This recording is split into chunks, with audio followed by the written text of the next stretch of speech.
welcome to Physical Life. I have to say it's been an absolute pleasure again to be able to get Chrissie to, while she's in the UK, to come and pay us a visit and to do a couple of talks, mainly to, as she quite rightly says, she wants to put a bit back into sport, and because she doesn't compete in the UK and all those things, it's really nice that she gets back to come back to the UK for a few weeks of the year. So it's been an absolute pleasure to get away from the high-end media, come back to some local triathletes. So over to you, Chrissie. Thank you. Thank you all so much for coming. It's really good to see so many people here.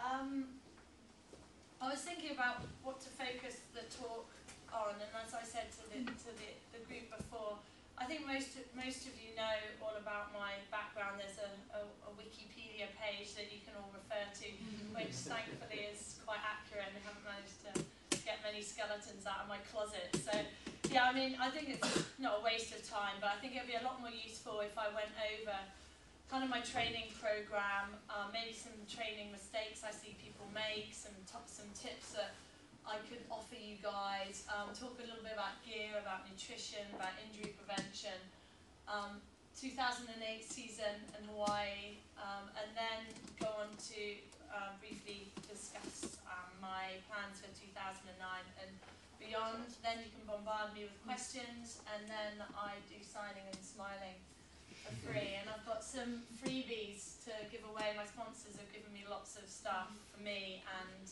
it's mostly women's small, so all the men will be really excited about wearing a nice bikini or something.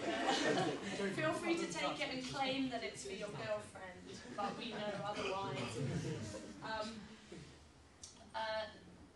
Anyway, this was just a couple of pictures of my time in Nepal, which I just started putting because they're quite nice. World Age Group Championships. So this is really what I want to focus on for starters. The first thing I want to say about training is the best thing to do is to keep it simple. Keep it simple, keep it consistent, and most of all, enjoy it. And the last thing is incredibly important. If you don't love it, then you're not going to want to get up each day, whether you're an amateur or a pro. And luckily for me, I get paid to do a job I love. But yeah, I mean, as an age group or as a pro, you've really got to enjoy it. You've got to be aware that the training, whatever level you race at, has to be individualized. You're all unique, you've all got different backgrounds, different goals, different strengths, different weaknesses. What will work for your friend, your boyfriend, another family member, might not work for you. So you have to remember that and not blindly follow some kind of generic training plan, whether that be for Olympic distance or for Ironman. And that's very much the case for the team that I was in right up until a couple of weeks ago. Although most of us were Ironman athletes, we all trained very differently because we're very different people with different strengths and weaknesses. So even though we're all training, most of us for Hawaii, the program that we followed was tailored to us, and that's really key. 3 big mistakes that I see my friends as age groupers making is firstly excessive volume to the exclusion of quality. I think that there's an obsession with doing more and more and more and more, and thinking that's going to make you A, stronger, and B, faster, and it's going to give you neither. Single focus on 3 disciplines, so that's seeing yourself either as a swimmer or as a cyclist or a runner, and training, having a swim coach, having a bike coach, having a run coach, without realizing that or appreciating that you're triathletes and you need to train very differently than a cyclist, a swimmer, or a runner would. The last one is, I think it's an obsession with data. And I think that this is taking the joy away in some respects from training itself, but also more importantly, I think you lose a feel for your body. And that's incredibly important when racing, and people ask me, how do you know how fast you can go? And I just know, because I have that intuition, because I'm not reading numbers and concerned about margins and hitting a different zone. I just know what's easy, I know what's medium, and I know what's hard. I know what race pace is because I can feel it, and I've got that intuition that only comes from really training yourself to know your body, and I think that's incredibly important. In terms of my own program, generally it's about 4 to 6 hours a day, 7 days a week. Mixture of swim, bike and run of equal measure. I also think that as a pro, training is really 24/7. It's not only about the time that we're beasting ourselves and getting your heart rate above 150 and having your eyes popping out of your sockets. It's about what we eat, it's about how we rest, and it's definitely about how much we sleep. So really, all of that is part of training and is part of making us into a stronger athlete. So I think age groupers also have to remember that you're training when you're resting and you're training when you're eating. It's not just about the sessions that you do. As I said before, it's not just continuous aerobic sessions. We do steady, easy, really easy stuff. Heart in your throat, eyes popping out of your socket, hard as nails work, and then things in between. We do things like hill repeats, which give you a lot of strength. You get a big bang for your buck. You can do 45 minutes up and down a 1.5k hill on the bike, stick it in the big gear, get down on the aero bars, grind it up and up and up, also up and down, and that gives you an incredible amount of strength. And we do that quite a lot, and the same on the run. It's also important to do tempo race pace stuff where you dial in your race pace, and that just needs repetition, continuous repetition, and that's the key to dialing in your race pace and knowing that. Mine is 21, 25, 800s on the track, and I bang them out at a certain pace, and I'll do that maybe twice a week, and so it's just dialed in, and my kind of motor neurons know what it feels like, my head knows what it feels like to do that kind of speed. So what I'm trying to say is essentially it's very mixed, it's very varied, and we do a lot of speed work as well as the longer, steadier stuff. I think the key to making me a stronger runner is my biking. And some people don't think that. They email me, Chrissie, how do I get faster in the marathon? And it's not all down to the run sessions that you do. It's down to the biking that you do. And you've got to remember that. Like, your bike setup and your bike training will affect your running. So you've got to see the three as being very, very interconnected.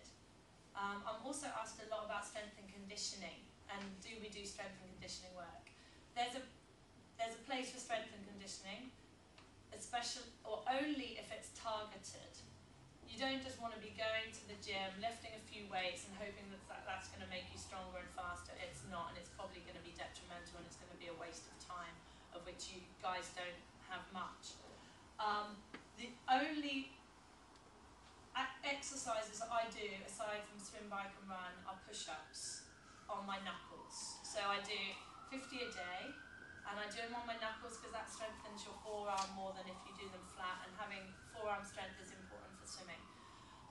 So that's the only strength and conditioning that I do. Others in my team did do some, but it was very, very, very targeted. And those that did it were the exception rather than the rule. The same goes for drills. My coach was very much of the opinion that you can't teach an old dog new tricks. Where our running styles are pretty much ingrained now, and if you try and change too much, you won't make yourself better. I think you have to use what you've got and make the best out of what you've got. If you run like I do with your left knee falling in, then you run a marathon with your bloody left knee or right knee falling in. But you learn to run fast doing that while limiting the potential for problems. So just trying to get this textbook correct running style, textbook correct swim stroke especially, isn't really going to help, and again is going to be a waste of time. I mean, if you look at someone like Stephen Bayliss and Bella, their swim stroke is awful to look at if you're looking at it from a textbook angle, like they come over, bang, bang, bang, bang, bang, and whack half the people in the next lane out. It doesn't matter what they bloody look like above the water. What matters is that they're both getting a load of power under the water, and that's the part of the stroke that really matters. So whip your arm over, get it over, doesn't matter what it looked like, but bang, this bit of the stroke is extremely powerful. And that's the key. So, I mean, although there is something to be said for technique, often having the, you know, the correct swimming technique as it would tell you to do in a textbook might not be necessarily beneficial and probably won't make you any faster and will make you very bored. Rest days. Don't really get them all that often. We have what's called active recovery, so of course we have easier days. We'll have a day sometimes, maybe once a month, where we'll have a 5k swim and then the rest of the day off, and that's pretty much a rest day. What you've got to remember is that we rest between sessions. So although it sounds as though we're not getting a lot of rest in terms of rest days, we rest for 2 or 3 hours between a session. Or if I have a brick session, I'll do the brick in the morning. I've got the rest of the day to sit on my arse. You guys don't have that luxury. So yes, structured rest day, or rest days, yes, are very important to you. And I think this is where intuition comes in. You also need to know your body. So you've got to know when you need a rest and be able to respond to that and be able to react to that. I had a coach when I walk on poolside could look at me and know when I needed a rest just by looking at me. You know, some of you guys don't have that luxury, so you have to know your body, and that's also why heart rate data and things like that might not tell you what you need to know. So yes, it is important to take rest days, and it's to take them when you need them, and to take 2 days if need be, and see that as part of your training, and not as copping out or, you know, being a wimp or whatever like I used to. It's not always about, you know, just making the kind of logbook happy.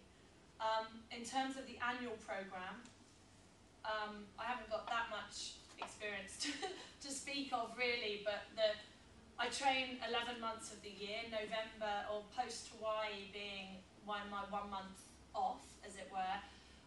This last month I've done little training and very little structured training. I would probably do an hour or so a day, which for me is not a lot. A lot of cross training, so I've done mountain biking, I've gone hiking, I've just done things that I really enjoy. I've had late nights, late mornings, I've gone out for meals, I've been drinking with my friends, I've done everything that I really enjoy doing, and that's so important, and I don't feel guilty about it, because it will make me come back even stronger next year. So what I'm trying to say is you do need downtime, you need to relax, and you need to do the things outside of triathlon that you really enjoy, because it will make you come back stronger. December and January I'll be building up. There won't be too much speed work in there. And then from February onwards, the training won't really change that much, all the way through until Hawaii. My training in March and April looked much the same as it did in August, except my split times were getting faster, say in the pool and on the track and things like that.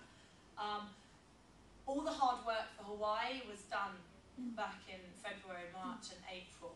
It wasn't done in August. August and September are not the time for me to be cramming. So I was just putting the finishing touches at that point to a season of hard work, rather than bringing in the hard work, you know, in the summer. The taper very much depends on the race that we do. Some of the races I did this year, I didn't taper at all. I trained right through. Outdoors and Timberman being 2 examples. I just used them pretty much as training days, didn't have rest days before, just, you know, went straight into them, albeit for a travel day or whatever. For the 3 Ironmans, we have a reduction in volume 7 days prior, but the key is to retain the intensity. So you reduce the volume, but you retain the intensity. And by that I mean, for example, normally my brick would be a 3-hour ride into 15 800s on the track, or an hour really hard run.